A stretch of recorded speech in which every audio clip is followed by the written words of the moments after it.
going through the draft process that spring, my gosh, just doing the homework on Jalen, talking to coaches, talking to former teammates of his, just, doing our due diligence as an organization, felt really comfortable. This guy's a winner.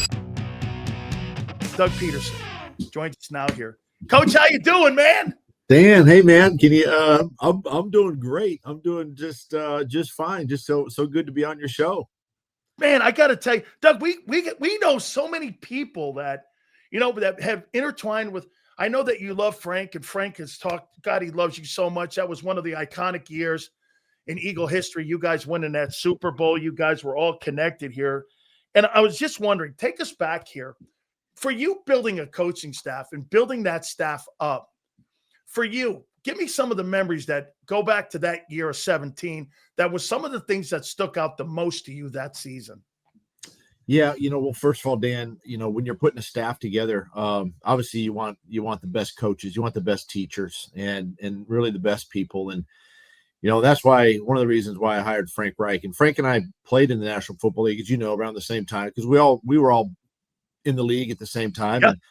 And then we both got into coaching, and we were both quality control coaches, and kind of working our way up the ladder and this, that, and the other. And he was in San Diego with Coach McCoy, and just as you mentioned, and then he got let go there, and I was hired in Philadelphia, and he was one of the first person I thought of to be my offensive coordinator, and the rest was history. He came out in 16 with me, and then of course in 17 we win the championship in Philadelphia, and just a guy like Frank Reich, smart football mind, but more than that, just a great person, a great human being, somebody that really poured himself into the organization, poured himself into obviously the quarterback room, the offense, myself included. I couldn't have asked for a better coordinator to start my coaching career than Frank Reich. Coach, I had Frank on a couple months ago, and he told me that the Eagles were doing this behind the scenes, and we're always so thankful for him to give us some insight. The Eagles were carving out a role for him on coming back as an assistant. He didn't want to be the offensive coordinator. He wanted to wait a little bit because that had gone to Kevin Patullo. And he made it very clear that he doesn't want to be an offensive coordinator again. So I asked him the other day if he was going to come back in some type of role as a consultant. And he said, we're working on that because this is an interim job for him right now because of Andrew Luck wanted him to go in there. They're going to get a new coach. What do you think, if it does happen, Coach, what do you think he brings to a table when it comes to having a Frank Reich in the room, not as the offensive coordinator, but as a role that he could help the coaching staff like Nick? I think the biggest thing in that role, and I've thought about this too, even in my current situation, being out of football and just kind of seeing things from as they say, that 30,000 foot perspective, right? You don't have to coach a position. You're not coaching the offense. You're not putting game plans together. So you don't have that pressure and that stress of doing that every single week. You get to see things with a little bit calmer eyes. Frank's a highly intelligent football coach. He's very smart. He can add value to what they're already doing. And I know one of his expertise, or I would say one of his strengths, obviously, is the run game, and knowing the run game inside and out. There's something there. He could give them a nugget, and just give them something that they could build on in the run game. And I just think if it does come to fruition, I think somebody like Frank, the value that, and then of course being back with Nick too, I think having that relationship with Nick just really, I think somebody that as a head coach, you want somebody that you can trust, somebody that you can that's not coaching that position or coaching that offense or defense, that you can just bounce ideas off of. And a role like that for Frank, I think would be ideal, and would just be a huge benefit to Coach Sirianni and the rest of the Eagles. Coach, did the Eagles ever approach you at being some type of consultant to them? Did they ever, and have they in the last couple of years come to you and said, in a consulting role, and maybe Nick has as well, because he's always looking for quality people to have other ideas, did they ever come to you and ask you in some type of role to be a consultant? I'm shaking my head yes, but actually no. They did. They did not. I think too. Because I was a head coach there, I don't know if that's. I don't know. I don't know what the. Would what you the, have considered it? What's that? Would you have considered it? I probably would have. I probably would have considered that. I think too, though. I don't know what the protocol is for former head coaches going back to their place where they won a championship, right? Coach there for 5 years. If that's something that is the right thing to do. And I had opportunities this past year to do that same thing with other teams, and I just wasn't in a good frame of mind at the time to do that. But Philadelphia is always going to be a special place for me and in my heart, and the first championship in Eagles history, obviously Super Bowl 52, and for that city. So they have not approached me with that, but I'm always leaving the door open for future opportunities. How about this one here? Do you like the fact that the Eagles, and correct me if I'm wrong, Coach, I talk to Tony Dungy all the time. He's been on the program, and I said to him, I go, what was part of the problem that you had at the very end with the Buccaneers? And he said, I wanted to keep Clyde Christensen. And it was just a give or take kind of scenario. And, before you know it, he goes, look, if we're going to go down that route, within a matter of 2 hours after my show was done that time, he had the Colts job. So he was all good. But are you glad to see that Nick is getting a little more autonomy at the Kevin Patullos and some of the coaches that he's been able to bring in, whereas maybe that was more of a tougher putt for you, where you had to kind of go back and forth with management and sell the guys that you wanted? Are you glad to see that direction and that has kind of changed there in Philadelphia with the head coach? I am, because just about a year or so ago, 2 years ago, I think in Philadelphia, I think they might have been looking for a new head coach and might have moved on from Nick, but I'm so happy that they stuck with him. I'm so happy that they have built a team that he can control, that he can build around. Obviously, Jalen Hurts, we know, I was there when we drafted Jalen Hurts, and he's obviously the franchise and has done an outstanding job there, and working extremely well with Nick. And but yeah, I'm excited to see Nick thrive. He's I know exactly what he went through. When there were some dark times there, when I think they were talking about possibly firing him and things of that nature. I mean, that's a real thing in the National Football League. That's a real thing, and especially in the city of Philadelphia, it's a tough place to work. It's a tough place to obviously win games. But you know what? He stuck it out. I'm glad they stuck with him, because now he has a championship as well, and he's got a really good football team to continue to coach. Coach, is this becoming an NFL thing now, where analytics, when you and I were in the game, coaches had gut feeling, and dude, I'm going to ask you about Philly. It's my favorite play in the history of football. I mean, I'm going to ask you about that in a minute, but how much today do you think these head coaches have to deal with analytics, general managers, the owner, and all of that, where you have to get and be on the same page with them? Like Frank told me that they get analytics in Philadelphia. We build our game plan with some of the analytics that we get from Julian and those guys. And to me, that would be, for a guy like you, that might be a tough putt to sit there and get that and build a game plan on, where some of the guys today, I think, have taken, I don't want to say bent the knee to that, but I think you have to bend the knee to that a little bit today to be a coach today in the NFL. How hard was that for you to take the analytics that you're getting, implement them in a game plan, and go, we're going with that? Because I can tell you, Philly was not analytics. No, that was truly not an analytic play in that case, in that scenario. But analytics to me is definitely a tool. It's definitely a resource that can help and assist in game, help head coaches to make really good decisions. It can really also help you, I think, in game planning from the standpoint of your personnel. Who's the only thing that analytics really does not really, I think, help you is it doesn't factor in injuries. It doesn't factor in who's going to be up that week, who could potentially be up. I think it's more about the numbers and just crunching the numbers, and then obviously at the end of the day, the computer will spit out a report. But I do think that it can help you with your personnel and making the most of your personnel choices throughout the course of game planning during the week. Whether that's, I got to have 3 tight ends this week or 2 tight ends, or I got to have an extra receiver this week, or maybe this is the week I have an extra, defensive back in the game because of the way the offensive opponent that we're playing for whatever reason. So I think there's some of that really can help you game plan during the week.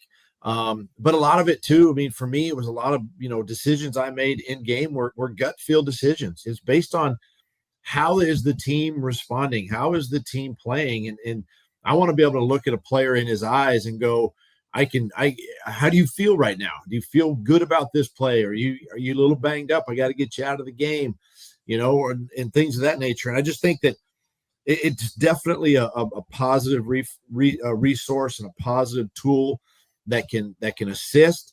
But at the same time, you really have to focus in on your players, your team, where you are. And you've heard the phrase, be where your feet are. Well, that you kind of have to be where your team is at that time in order to make those decisions. And at 17, we had a chance to make a lot of 4th down decisions. We did a lot of 2-point conversion decisions, and some of it was analytical based, but a lot of it too was based on how we were doing as an offense and a defense. And that goes a long way, I think, with every head coach that is dealing with the analytical side of things.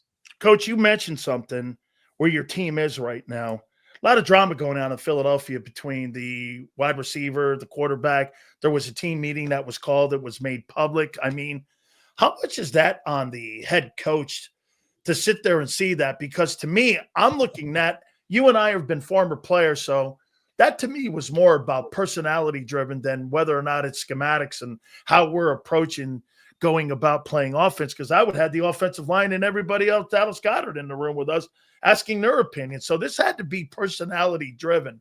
What's the responsibility of a head coach to remind them, you're the defending champs, you're 4-1? What's the role of the head coach here in this? Yeah, I think, Dan, I think you're absolutely right. It'd be my and Nick probably did the same thing, and I would do the same thing. Like, guys, understand this. We before this past weekend, we're 4-0. We've won our first 4 games. Yeah, they've been close, but you know what? We found a way to win. And do we need to get better as a football team? Yeah, we need to get better as a football team. We need to improve. So that's got to be the message, right, to your football team. And we got to continue to work hard, and we got to put in the time, and we got to sacrifice and make all these, choices. But look, sometimes, the players can get together and really too, I think the players see it. The players feel it. They know. I mean, you've been in a locker room before. You know exactly when we're struggling as a team, and gosh, we know we can play better than what we're doing.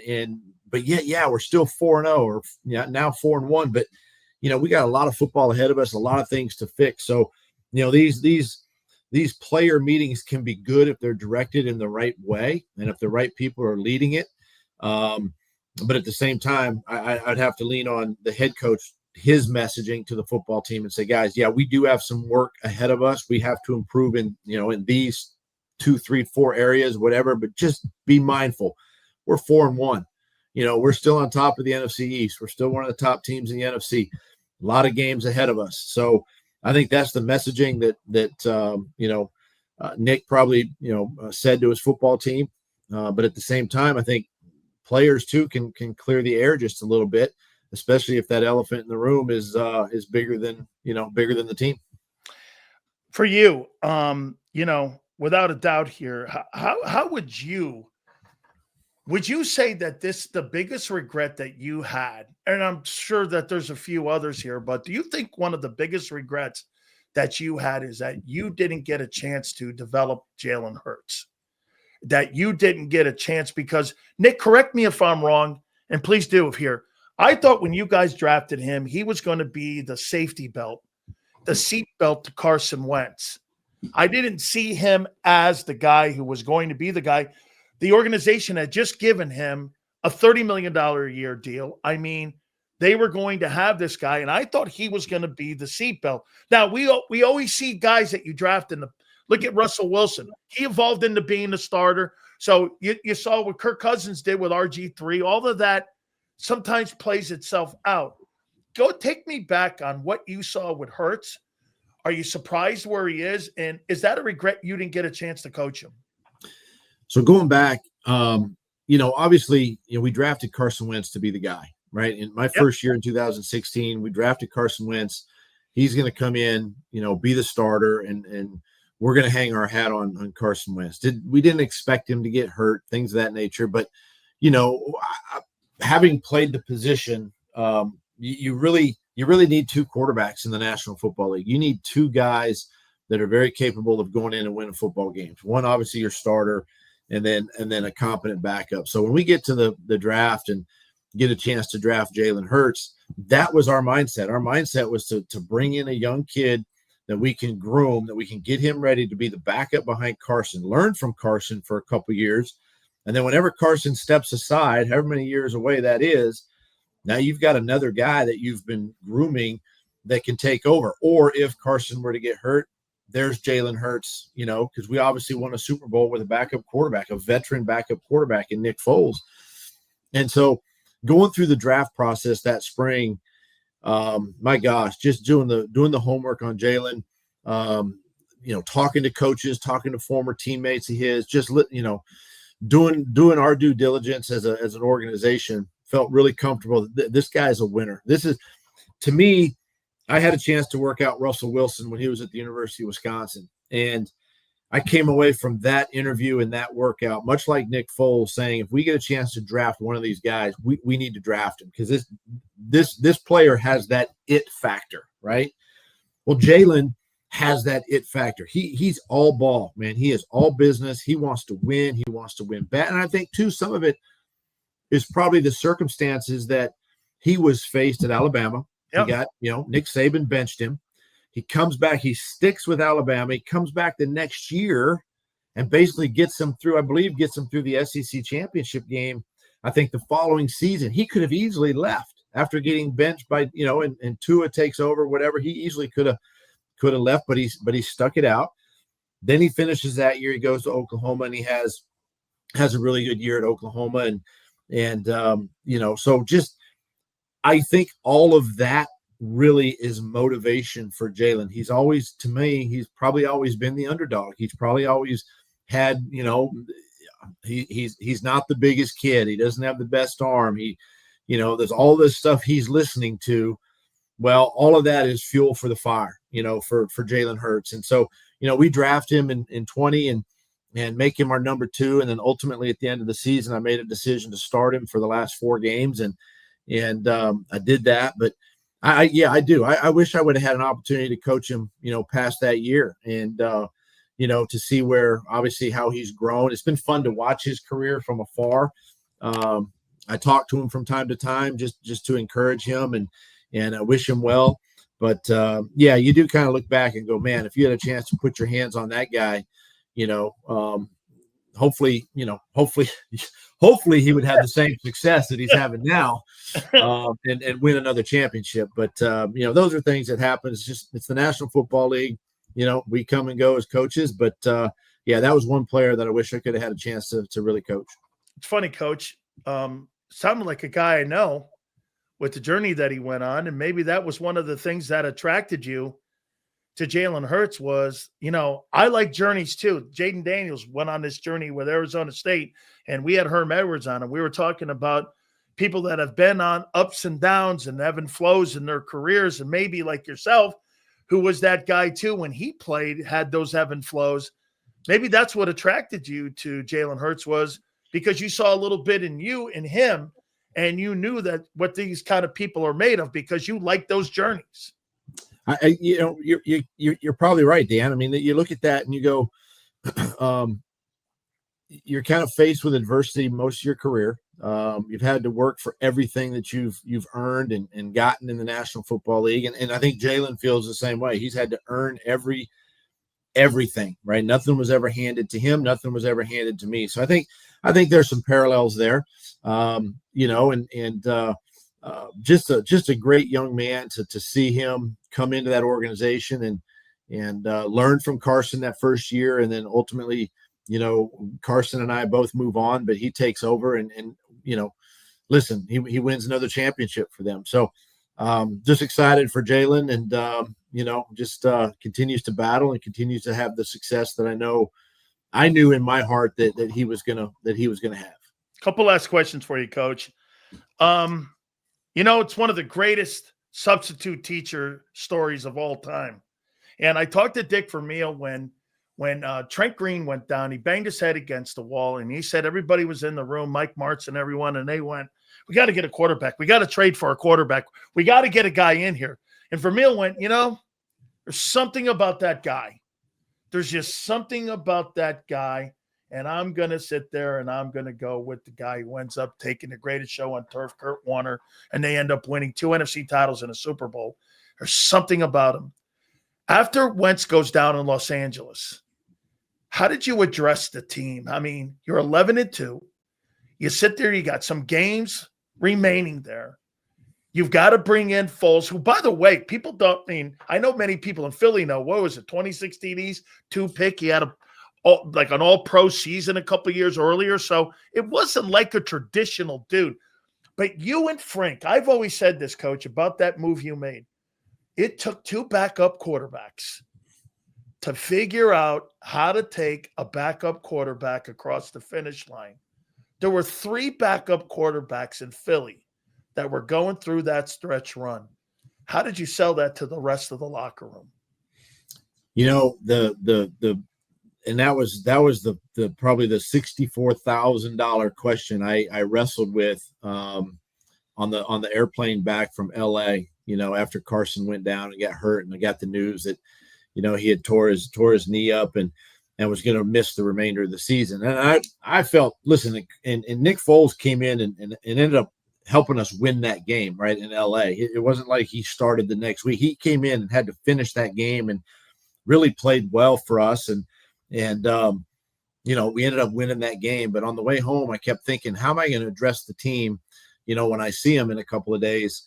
And what's my messaging going to be? And I'll never forget, my son shot me a picture, a text, and it was a picture of that we have hanging in our basement in New Jersey. And it talked about, individuals can make a difference, but a team, right? The team can make the miracle. And I thought about that, and it really hit me. It's like, we have a lot of individuals on this football team, and Carson was one of those individuals, and Malcolm Jenkins was one of those individuals, Fletcher Cox, and I could have gone down the whole roster. And so that day I sat in that team meeting, and when I addressed the football team, I said that exact same thing. I started calling out all these guys and saying, every single one of you guys in here make a difference, right? You make a difference. You have an impact on this football team, but it's this team sitting right here in front of me that's going to make a miracle. And I didn't put everything on Nick Foles. I didn't put anything on, Malcolm Jenkins or Rodney McLeod or,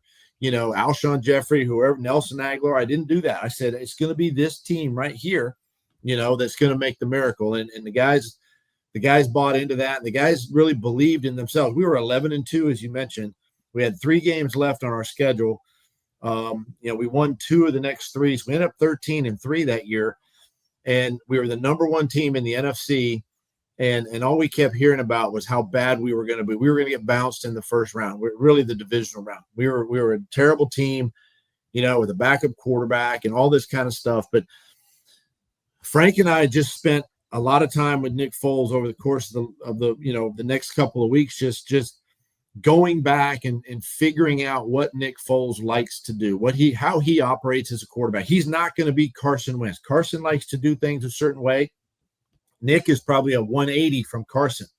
And so we had to put game plans together that suited Nick Foles and really suited the team. And how can we maximize that? And so, I think that was the message, not only to the team, but it was the message to Nick Foles. It was the message really between Frank and I, was we're going to get on the same page, but we're going to dive into this thing together. And at the same time, let's focus on team. Let's focus on, making this the best, postseason run. Let's not believe all the naysayers. That's where the dog mass obviously came apart, in Philadelphia, because we were the underdog, I think, in those 2 playoff games and even the Super Bowl. So, just a great football team. A lot of great individuals made up that team. But again, the miracle came because the guys believed and they supported Nick Foles, and they went out and got it done. And supported you for sure in your decisions. So I have to ask you here. I mean, it's the greatest moment I've ever seen in Super Bowl history. You're like this. You're sitting here like this. You're looking to dial something up. The kid walks over to you and goes, "How about Philly?" And you're like, "All right, run it." And I'm like, okay, now don't ever tell me anybody when you're talking about dudes in your ear with analytics, 20% here, you see yourself on the sidelines.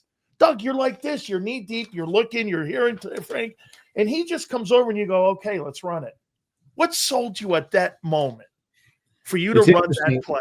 Yeah, it's interesting because, and I've talked a lot about this play, but, that play, I never in my mind had it pegged as a fourth down call. This was going to be like one of those first and goal, second and goal, where if it's incomplete or something goes haywire, you still got another down, right? You got an opportunity to make it right after that. And it never crossed my mind to call it in a fourth and 1 on the 1, and so when I had just called the timeout, and I'm sure all the analytics were probably like kick the field goal, go into halftime, going up. I don't know, we would have been up 6 or 7 points probably at the time, but there's no way was I going to sit on the goal line with the team we had. And quite honestly, Dan, that's how we got into the Super Bowl is by taking risks, by putting ourselves as a team in fourth down scenarios throughout the course of the whole entire season. So we didn't even bat an eye. And so when Nick came over during that timeout and he suggested Philly, it just hit me like, that's the play we need to run. And I said, let's do it. And my mic, actually, funny story is my microphone was off. So none of the offensive coaches could hear me and Nick having this dialogue during this timeout. And so no one heard it. And then Nick goes back out onto the field. I turned my microphone back on and my headset on. And now everybody, all the coaches like, what'd you call, coach? So I just calmly just yell, personnel. I gave the personnel and, we got the substitutions in the game. And then I just said, hey, we're going to run Philly special. And it was funny because it was like almost you could hear a pin drop. As loud as that stadium was, I could hear crickets. I could hear crickets chirping on the headset after I said Philly, we're going to run Philly special. And anyway, it was a great play, well executed. The guys didn't even bat an eye on the field. They loved it. And again, it's the reason. To me, it's one of the reasons why we ended up in that football game at the end of the season was because of the opportunities we had to go for it during the regular season. It just really gelled our football team, made us better as a football team, and just a exciting play and one that'll go down in Super Bowl history as one of the greatest plays ever. Absolutely. Last question for you. Your relationship now with the Eagles. At the end, I was always under the impression, it's funny, and I'll tell you what Frank said to me, because Frank recommended to Jeffrey Lurie, he recommended Nick Sirianni. That was, I know you and I know that, and he also recommended because that's when the whole Carson Wentz thing was that maybe there would be an opportunity to send Wentz to Indianapolis. So I remember this week, I thought you were going into that meeting with the Eagles to try to figure out what the next step was going to be with Carson, what have you. This has always been really a contention that, nobody really knows the story on how this whole thing and where the relationship is now with the Eagles here. Can you expand on that? I mean, did you go into that meeting thinking you were coming back the following year? And did you think it was working it out, or did it just get to an impasse where you said, I think it's in the best interest for us to part ways here and go in our separate direction here? And how is that relationship today? Yeah, two-part question. So obviously I answer the first part, about the ending there. I did feel like I was going to get an opportunity to come back. We just came out of the COVID year, 2020. It was the pandemic. It was a tough year for us as a football team. We had some injuries in there. quarterback didn't play great. He was beat up a little bit, so having an opportunity, my whole mindset was, let's have another opportunity to come into the 21 season and see how things pan out. And if it doesn't work in 21, then I understand. Maybe they move on. But I think too, because Jalen Hurts was playing at the end of the season, Carson, wasn't playing his best at the time. And I think for the organization, I think in their minds, it was the best thing to just, hey, let's just start fresh. Let's just part ways. Let's start fresh. Let's move on and see where this thing, goes. And so, and I understand that. That's part of the National Football League. Was that League. their call or your call, Doug? It probably a little of both, but more so the organization. Obviously, their decision. I would love to have been back in 21, at least give it another opportunity. But obviously, ultimately, it's the organization's decision to move on. And at the same time, too, I understood. I said, hey, listen, it's probably a good time for both of us to part ways. And maybe something will come up for me that I get an opportunity to go do. If not, I'll take the year off and see where it is at the end of the year. And then now currently with the Eagles, I mean, it's a great relationship. I've had a chance even with Jacksonville to go back to Philadelphia a couple of times and, talk to those people, see them at the owners' meetings every spring, over the last 3 years. And I mean, there's no, listen, are you disappointed that you let go? Yeah, sure. You are. You're disappointed. You feel like you let the team down, the players that you were coaching down, but at the same time, you also know that it's a business and it's no different when you move on from a player, right? It's just a business decision at times from time to time. And so, but the relationship now is great. I love going back to Philadelphia. I love, with my wife and I have been back several times really this past year, and the fans are great. Obviously the statue's still outside the, Lincoln Financial and Howie and I still touch base from time to time. And when I see Mr. Lurie, I everything's great. It's just part of the business. And, right. And, it's the same way it was in Jacksonville. It was just an opportunity, I think, for the Jaguars to go. You got to be stoked at 4-1 right now. Those are your guys. Yeah, and they're and Trevor's playing well. I just feel bad that again you don't get a chance to kind of finish what you started, right? But yeah, it sounds like you built the Jags up for the next guy. That's what it looks like to me here. Well, you pour everything into that quarterback, and really you build your team around that quarterback, and they got some great players there, and they've obviously drafted well this past year, and going out and getting BTJ last year when for us, and really getting those weapons around Trevor Lawrence has really been a big impact, and I think it's been a reason why they're 4-1, and then of course defensively. Listen, we couldn't get a turnover in 24. Yeah. I mean, we could not get the ball to bounce our way, and now everything's bouncing their way. It's just the way the NFL goes. I mean, it's just the way it is, and turnovers come in droves. That's right. You might have a drought year like we did in 24, and then they come in abundance in 25. So, it is what it is, but it's I'm happy for those guys. You going back to Andy? Are we going back to Andy? Are you coach? You're not an idle hands guy. That's not going to happen. So you're not an idle hands guy.